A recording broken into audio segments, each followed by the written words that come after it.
نحمده ونصلي على رسوله الكريم أما بعد فأعوذ بالله من الشيطان الرجيم بسم الله الرحمن الرحيم والسماء بنيناها بأيد وإنا لموسعون والأرض فرشناها فنعم الماهدون ومن كل شيء خلقنا زوجين لعلكم تذكرون ففروا إلى الله إني لكم منه نذير مبين ولا تجعلوا مع الله إلها آخر إني لكم منه نذير مبين صدق الله وصدق رسوله النبي الكريم ونحن على ذلك لمن الشاهدين والشاكرين والحمد لله رب العالمين۔ میرے معزز سامعین، میں نے آپ کے سامنے قرآن کریم کی چند آیات مبارکہ تلاوت کی ہیں۔ دعا ہے کہ اللہ رب العزت صحیح بیان کرنے کی توفیق عطا فرمائے، مجھے اور آپ کو اس پر عمل کرنے کی توفیق عطا فرما دے۔ یہ جو آیتیں میں نے آپ کے سامنے تلاوت کی ہیں سورۃ الذاریات کی آخری رکوع کی آیات ہیں۔ ان کے اندر اللہ رب العزت اپنی تخلیقات میں سے بڑی بڑی خلقت کا ذکر فرما رہے ہیں کہ اس میں سے سب سے بڑی اللہ رب العزت کی بنائی ہوئی مخلوق یہ آسمان، یہ سمائے بصیر کہ یہ اللہ رب العزت نے بنایا ہے۔ پھر اللہ رب العزت فرماتے ہیں کہ وَالسَّمَاءَ بَنَيْنَاهَا بِأَيْدٍ کہ یہ آسمان ہم نے اس کو اپنی پوری قوت سے بنایا، ہم نے اس کو اپنے ہاتھوں سے بنایا۔ وَإِنَّا لَمُوسِعُونَ اور اس کو ہم کشادہ کرنے والے ہیں۔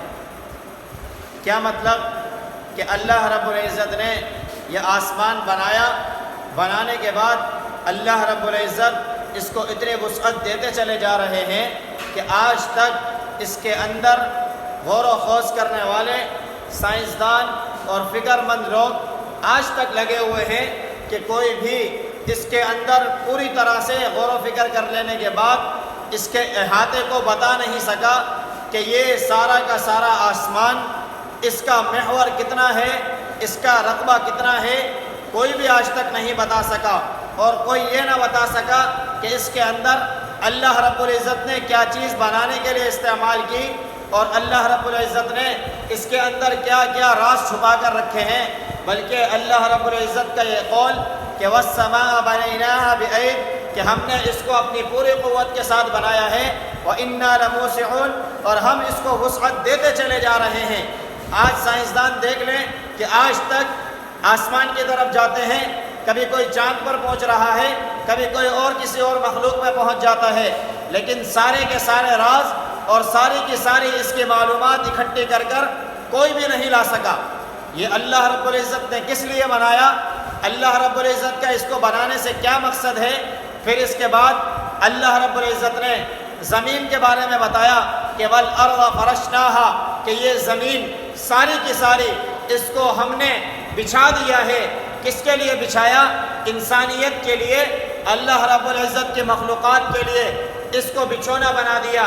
فَنِعْمَ الْمَاهِدُونَ کیا ہی خوب اللہ رب العزت اس زمین کو بچھانے والے ہیں کہ آج تک یہ زمین کسی کے اوپر اعتراض کرنے کے لیے کھڑی نہیں ہوئی، کسی کے لیے کھل نہیں گئی، کسی کے لیے غصہ نہیں کیا کہ میرے اوپر زور سے چلتا ہے، میرے اوپر خلاف عمل کام کرتا ہے، میرے اوپر خلاف عادت کام کرتا ہے، اللہ کے حکم کے مطابق کام نہیں کرتا، لہٰذا خود بخود کھل جائے اور اس کو اپنے اندر لے لے۔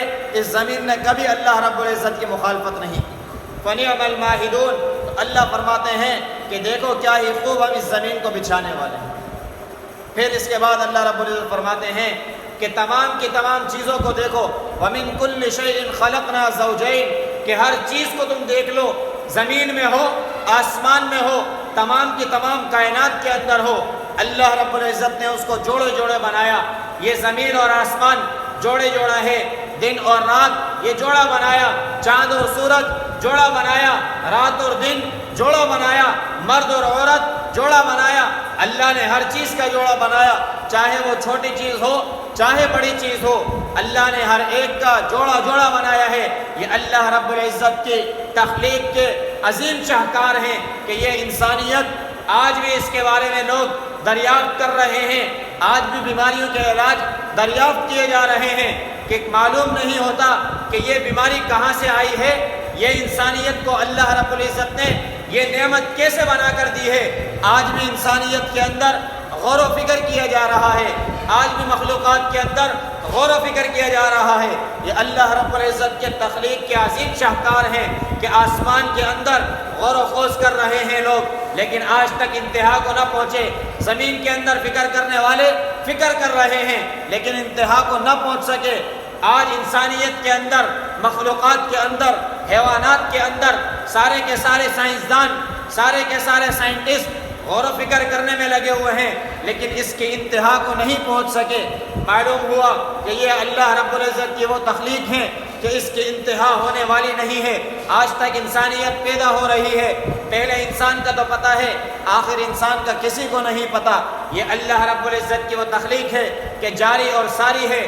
یہ وہ نشانیاں ہیں کہ اللہ رب العزت اس لیے بتا رہے ہیں کہ اس میں غور و فکر کرنے والے، اس کا علم رکھنے والے، اس کو جاننے والے اللہ کا خوف پیدا کرنے لگ جائیں۔ کہ قرآن نے ایک جگہ فرمایا انما یخشی اللہ من عبادہ العلماء، کہ اللہ رب العزت سے ڈر اور خوف رکھنے والے صرف اور صرف وہ لوگ ہیں کہ جن کو اللہ نے علم سے وابستہ فرمایا۔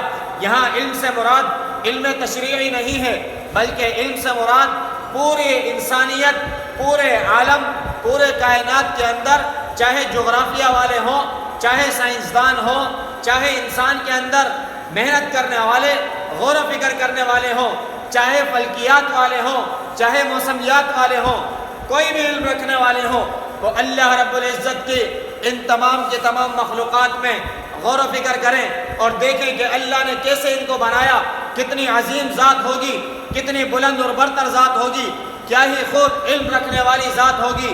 یہ اللہ رب العزت کے خوف کی طرف اللہ بلاتے ہیں کہ جو یہ جانتے ہیں ان کو پتہ ہوگا کہ کتنا علم رکھنے والے ہیں۔ جب ایک علم کے متعلق اگر بات کی جائے اور وہاں پر ڈاکٹر سارے موجود ہوں اور ایک ڈاکٹر کسی تحقیق کو بتائے تو وہی ڈاکٹر سمجھ سکیں گے کہ یہ کتنی گہری تحقیق بتا رہا ہے۔ اسی طریقے سے تشریعی علم رکھنے والے علماء کے سامنے اگر کوئی ایک عالم دین بات کرے تو علم والے جانتے ہیں کہ کتنی گہری بات کر رہا ہے۔ اللہ رب العزت بھی یہی سمجھانا چاہتے ہیں کہ دنیا کے علم رکھنے والے اللہ کی نعمتوں میں غور و خوض کریں، پھر جان لیں کہ اللہ کتنے بڑے ہیں، کتنے بلند ہیں، کتنے عظیم ہیں، کتنے برتر ہیں، اور پھر اللہ کا خوف کرنے والے بن جائیں۔ اللہ کا خوف پیدا کر کر اللہ کی طرف رجوع کرنے والے بن جائیں۔ جتنا اللہ کا خوف دل میں ہوگا اتنی ہی اللہ سے امید وابستہ ہوگی۔ آج دیکھ لیں کہ اگر ہمارے اندر فوج کا، اداروں کا جتنا خوف ہوتا ہے اتنی ہی ان سے امیدیں وابستہ ہوتی ہیں۔ جتنا دنیا میں بڑا آدمی ہوتا ہے اس کا خوف دل میں ہوتا ہے اتنی ہی اس سے امیدیں وابستہ ہوتی ہیں کہ فلاں کی فلاں جگہ بھی چلتی ہے، فلاں جگہ بھی اس کی بات ہے، اس کا خوف بھی اتنا ہی رکھتے ہیں، اس کی بات کو اہمیت بھی اتنی ہی دیتے ہیں اور اس سے امیدیں بھی اتنی ہی لگاتے ہیں۔ تو اللہ رب العزت جتنی بلند ترین ذات ہے، جتنی برتری والی ذات ہے، جتنی اعلیٰ صفات والی ذات ہے، اس کی نعمتوں میں غور و فکر کرنے کے بعد، اس کا علم رکھنے کے بعد اتنا ہی خوف اللہ رب العزت کا ہونا چاہیے۔ جتنا خوف اللہ رب العزت کا میرے اور آپ کے دل میں ہوگا اتنی ہی اللہ رب العزت سے امیدیں وابستہ ہوں گی۔ آج میں اور آپ جو نا امیدی کے دلدل میں پھنس رہے ہیں، اسی وجہ سے پھنس رہے ہیں کہ میں اور آپ دنیا کی چیزوں میں تو غور و فکر کرتے ہیں لیکن صرف دنیا حاصل کرنے کے لیے۔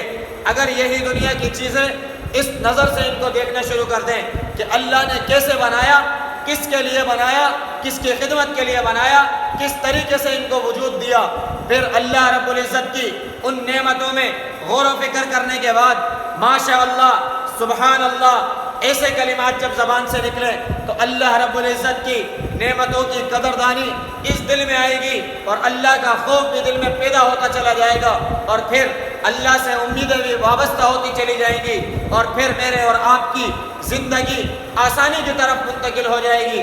پھر اس کے بعد اللہ رب العزت فرماتے ہیں فَفِرُّوا إِلَى اللَّهِ، تو اللہ کی طرف دوڑ لگاؤ۔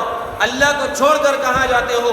جو سب سے زیادہ طاقتور، سب سے زیادہ بلند اور بالا، سب سے زیادہ اعلیٰ صفات والا، سب سے زیادہ کمالات کو جمع کرنے والا اللہ رب العزت کی تعریف ہی یہ ہے کہ المستجمع لجمیع صفات الکمال، کہ اللہ تو وہ ذات ہے جو تمام کی تمام صفات کمالیہ کو جمع کرنے والی ہے، کہ دنیا کے اندر کوئی بھی شخص، کوئی بھی ذات ایسی نہیں ہے کہ جس کے اندر تمام کی تمام صفات موجود ہوں اور کمال درجے پر موجود ہوں۔ ایک اللہ ہی ہے جو واحد ہے، جو زبردست ہے، کہ اسی کے پاس ساری کی ساری صفات بھی موجود ہیں اور صفات بھی اعلیٰ درجے کی موجود ہیں، کہ اللہ رب العزت کی ان نعمتوں میں غور و فکر کر لینے کے بعد اللہ کی طرف رجوع کرنے والے بن جائیں، اللہ کی طرف دوڑنے والے بن جائیں۔ اللہ فرماتے ہیں کہ انی لکم منہ نذیر مبین، کہ یہ واضح کھلم کھلا جو نشانیاں ہیں اس سے تم اپنے اندر خوف پیدا کر لو۔ وَلَا تَجْعَلُوا مَعَ اللَّهِ إِلَٰهًا آخَرَ، دنیا کے اندر اللہ کے ساتھ کسی کو بھی شریک نہ بنانا۔ رزق چاہیے اللہ سے مانگو، صحت چاہیے اللہ سے مانگو، گھر کی کشادگی چاہیے اللہ سے مانگو، نفس کی کشادگی چاہیے اللہ سے مانگو، ذہن کی وسعت چاہیے اللہ سے مانگو، وسعت ظرفی چاہیے اللہ سے مانگو، دنیا میں کمالات چاہیے اللہ سے مانگو، دنیا میں علم چاہیے اللہ سے مانگو، اپنے دل کو منور کرنا چاہتے ہو اللہ سے روشنی اور نور مانگو، اللہ ہی دینے والے ہیں۔ اللہ سے اولاد مانگو اگر اولاد کی طلب ہے، اللہ سے ہر چیز مانگو جس کی تمہیں طلب ہو، جس کی تمہیں ضرورت ہو، وہی اللہ دینے والا ہے۔ اللہ کے علاوہ کوئی بھی شخص، کوئی بھی ذات ایک بال برابر بھی، ایک ذرے برابر بھی کوئی شے کسی کو دینے پر قادر نہیں ہے۔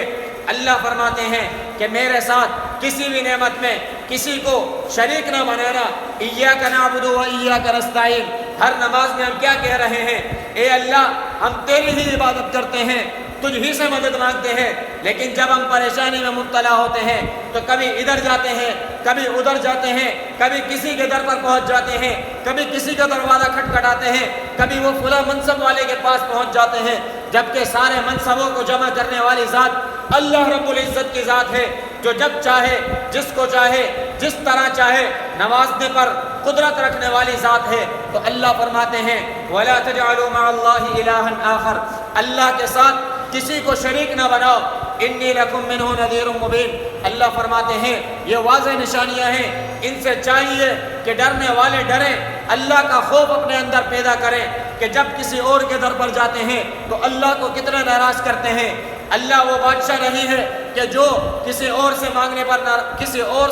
مانگنے پر خوش ہو کہ میرے در پر نہیں آ رہے، میری جان بچی ہوئی ہے، بلکہ اللہ تو وہ ذات ہے کہ اگر کسی اور کے در پر جاتے ہیں تو اللہ ناراض ہو جاتے ہیں کہ مخلوق میری ہے، بندہ میرا ہے، اس کی جان جو دی ہے وہ میں نے دی ہے، سب کچھ اس کو میں نے دیا ہے، میں دینے پر قادر ہوں، میں ہی دے رہا ہوں، تو پھر یہ کسی اور کے در پر کیوں چلا جاتا ہے؟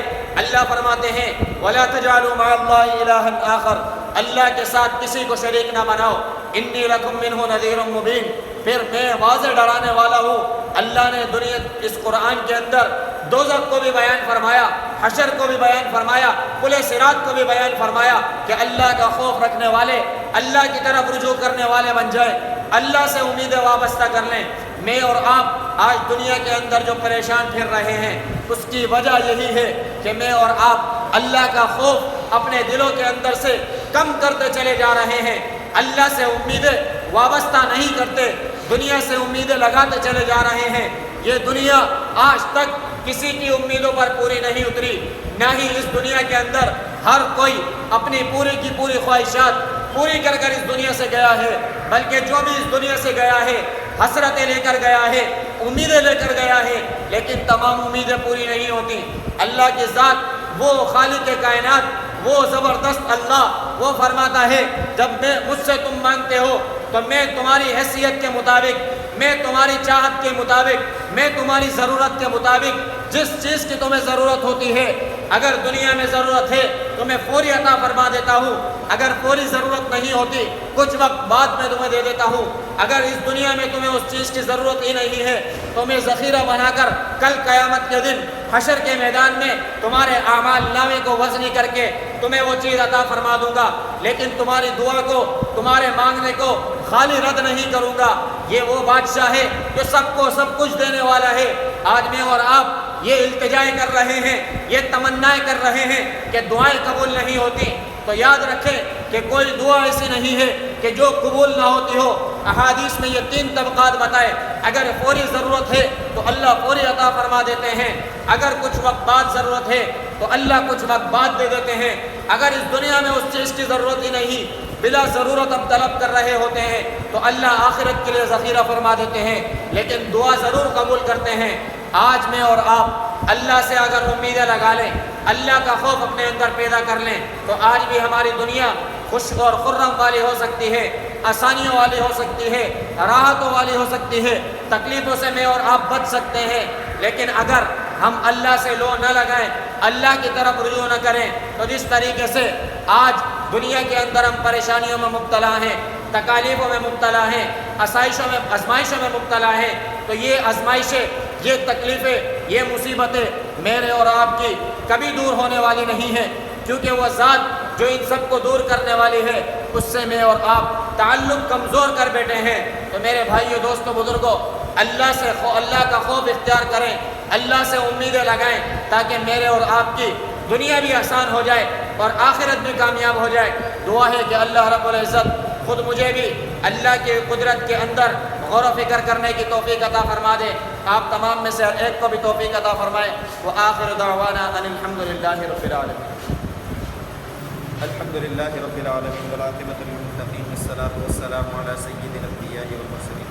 اللہم انت السلام و منک السلام تبارک یا ذا الجلال والاکرام۔ اللہ کریم ہمارے یہاں بیٹھنا اپنی بارگاہ عالیہ میں قبول فرما۔ اللہ کریم قرآن اور احادیث کا سننا اپنی بارگاہ عالیہ میں قبول فرما۔ اللہ کریم ہمارے دل اور دماغ کو قرآن کے اخلاق سے منور فرما۔ نبی علیہ الصلوۃ والسلام کی سیرت، صحابہ اکرام رضوان اللہ تعالیٰ علیہ مجمعین کے آثار پر ہم سب کو چلنے کی توفیق عطا فرما۔ اللہ کریم فلسطین کے مسلمانوں کی مدد فرما۔ اللہ کریم قبلہ اول بیت المقدس کو یہود کے ہاتھوں سے آزادی عطا فرما۔ اللہ کریم ڈاکٹر عافیہ صدیقی کو رہائی عطا فرما۔ اللہ کریم ملک پاکستان پر رحم و کرم فرما۔ اللہ کریم فضل کا معاملہ فرما۔ اللہ کریم ہمیں اچھے حکمران عطا فرما۔ اللہ کریم ہماری معیشت کو بہتر بنا۔ اللہ کریم جہاں جہاں مسلمان پریشان حال ہیں، بیمار ہیں، مصیبت زدہ ہیں، تکلیفوں میں ہیں، یا اللہ تمام کی بیماریوں کو، پریشانیوں کو، مصیبتوں کو، تکالیف کو دور فرما۔ یا اللہ جتنے بے روزگار ہیں، یا اللہ تمام کو حلال طیب روزگار عطا فرما۔ یا اللہ جتنے بے اولاد ہیں، یا اللہ تمام کو نیک صالح فرما بردار اولاد عطا فرما۔ یا اللہ جتنے پیارے ہمارے اس دنیا سے چلے گئے، یا اللہ سب کی کامل بخشش فرما۔ اللہم رب ارحمہما کما ربیانی صغیرا۔ ربنا آتنا فی الدنیا حسنہ وفی الآخرۃ حسنہ وقنا عذاب النار۔ وصلی اللہ تعالی علی رسول خیر خلقہ محمد وعلی آلہ واصحابہ اجمعین، آمین برحمتہ۔